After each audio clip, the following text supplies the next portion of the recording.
Bog i dobar dan.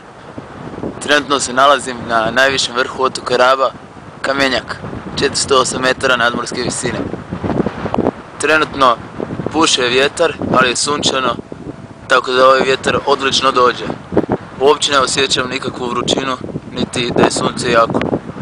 Sad uživam na pogledu na Velebit, a evo da i vama pokažem to, taj trenutak. Evo vidite, to je sjeverni Velebit. Tu, na ovom ovdje dijelu dođe Zavižan.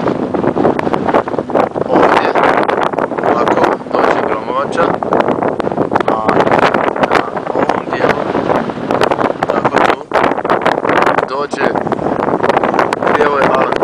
Ispod toga se nalazi Jablanac i ova zavratnica, ali ova primorska strana ima i općenito morska strana Velebita ima jako puno uvala prekrasnih poput zavratnice.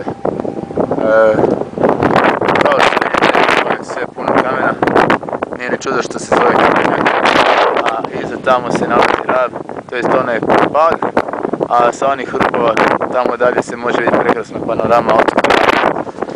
Zato dođite, posjetite nas,